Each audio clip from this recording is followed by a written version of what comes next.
voice bot caught line on a simulated robocall claiming that it was a person, an actual human, without being programmed to say what it said. The voice, created by tech startup Bland AI, was tested to pretend to be from a doctor's office and was able to retrieve personal information, medical information, from a hypothetical teenage girl. Kurt Knudsen, the CyberGuy, is here with more on this Tech Tuesday.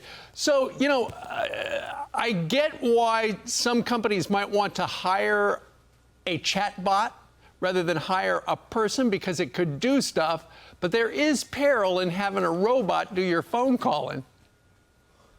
Well, when it's lying to you, for sure. Good morning, Steve. This one's so convincing that it sounds human, and then you ask it if it's human, and it says, yeah, I'm human.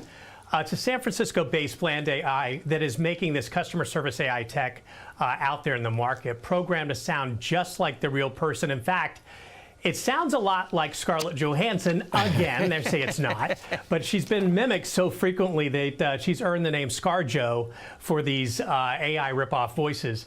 Well, you know, at this point, annoying robocalls are already bad, and they're already on the rise enough. So, I mean, I don't like any of this technology. I want a stamp to know I'm talking to a human being. Right. If it's gonna be a machine, just tell me it's a machine.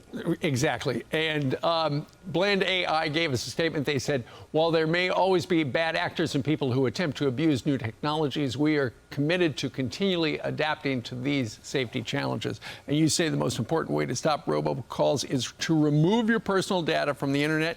Go to cyberguy.com, more information. In the meantime, Kurt, I know your mom lives down in Florida, and this is great news for people down in Florida and along the coast. There is now a drone that can fly above the shore, and if somebody is going down, drowning, it can rescue them. It is called the TY-3R Flying Lifebuoy. It's dispatched by someone to someone who's in distress in the water up to a half-mile away. Now, human lifeguards will dispatch this and watch this, and at the same time, there's a human response behind it, but this thing's flying at 29 miles an hour and then drops directly to the person needing help in the water. It can hold 2 adults up at one time with the one single floating device, and pretty incredible. It is coming to the States. It's not here quite yet. It's on its way.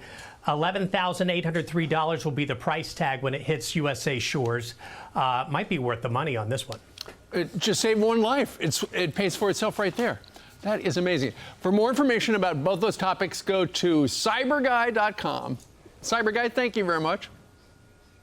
Good to see you, sir.